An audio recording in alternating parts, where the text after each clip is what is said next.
making the golden calf and declaring the devotion to it provoked God to declare that he would destroy the disobedient people. The Lord was extremely angry with Aaron, and he said to Moses, "Let me alone that I may destroy them." Deuteronomy chapter 9.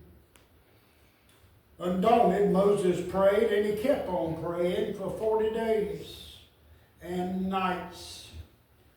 He recorded his prayer struggle in the 9th chapter of Deuteronomy. In Isaiah 38 verses 1,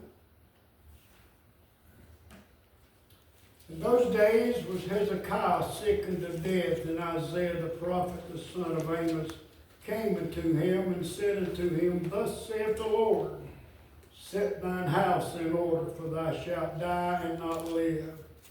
Then Hezekiah turned his face toward the wall and prayed unto the Lord, and said, "Remember now, O Lord, I beseech thee, how I have walked before thee in truth and with a perfect heart, and have done that which is good in thy sight." And Hezekiah wept sore. Then came the word of the Lord to Isaiah, saying, "Go and say to Hezekiah, Thus saith the Lord, the God of David thy father, I have heard thy prayer. I have seen thy tears. Behold, I would add unto thy days 15 years. We see the power of God bathed in serious prayer. Hezekiah's prayer changed God's purpose, and 15 years was added to his life. The Syrophoenician woman in Mark 7, the widow that was persistent in her request in Luke 18, and the friend at midnight in Luke 11 are wonderful lessons on the power of prayer. These are lessons on what dauntless prayer can do in mastering or defying conditions, in changing defeat into victory and triumph in despair. All these people knew how to pray and how to prevail in prayer. Their faith in prayer was no passing attitude that changed with the wind or with their feelings and circumstances. They were confident that God always heard and answered, that his ear was always open to the cry of his children, and that the power to do what was asked of him was equal to his willingness to do what was asked of him. Strong in faith, and stronger in prayer. They, according to Hebrews 11, subdued kingdoms, wrought righteousness, obtained promises, stopped the mouth of lions, quenched the violence of fire, escaped the edge of the sword. Out of the weakness were made strong, were made valiant in flight, turned to fight the armies of the aliens, and dead raised to life again. Everything was possible to the men and women who knew how to pray. And it is still possible today. God has not changed. Amen. He is the same yesterday and today and tomorrow. Amen. So why aren't we seeing our prayers answered like the Old Testament saints? It's because we've changed. We have too many distractions that Satan has put in front of our lives. TVs, iPhones, computers, and the list goes on and on. And it all boils down to stuff.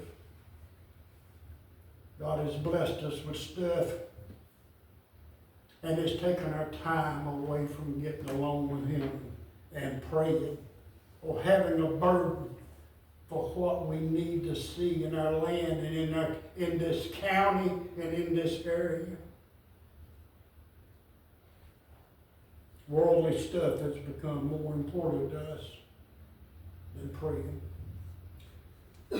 People spend countless hours on Facebook talking about people when they should be spending these hours with their face in the book talking to God. and they think they're going to get to heaven on the whim of a prayer. We have no desire that breaks us to pray like the true saints of old. Back then, prayer opened a limitless storehouse of God's hand, and He withheld nothing. Prayer introduced those who practiced it into a world of privilege and brought the strength of wealth of heaven down to the aid of finite man.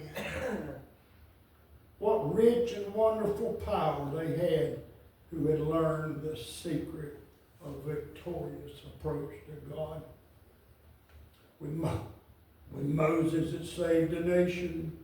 With Ezra, it saved a church. And yet, strange as it may seem, when we contemplate the wonders of which God's people had been witnesses, they became slack in prayer. The mighty hold upon God, which had so often struck awe and terror into the hearts of their enemies, lost its grip. The people backslidden and apostate had gone off from their praise, if the bulk of them had ever truly prayed at all. Once people get what they want from God, they're put Him right back in the box. The Pharisees' cold and lifeless praying was substituted for genuine approach to God, and because of that formal method of praying, the whole of their worship became a parody of its real purpose.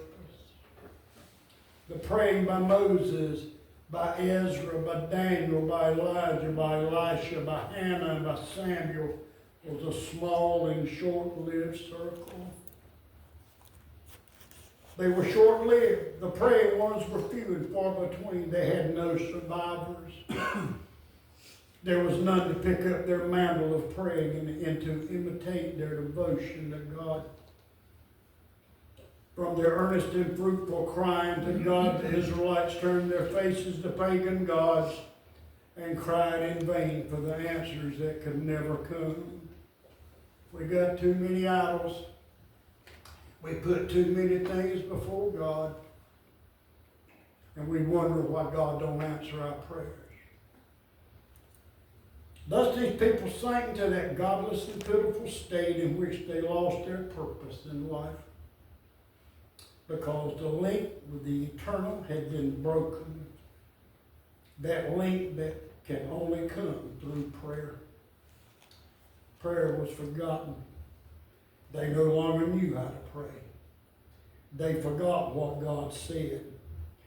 Ask of me. Command of me.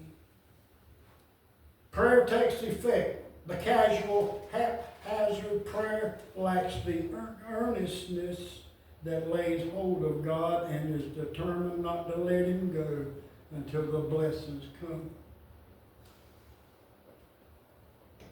We forget what He did for Jacob when he was determined not to let God go until He blessed him.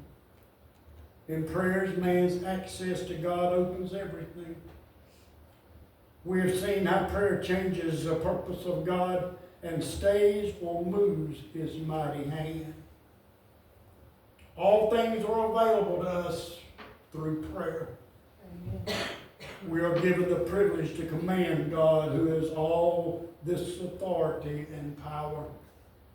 So why don't we get us a quiet, private place and cry out to God? Because we have gotten to the place that we put all sorts of things before Him. Our want-tos need to change. Isaiah 59:1 says, Behold, the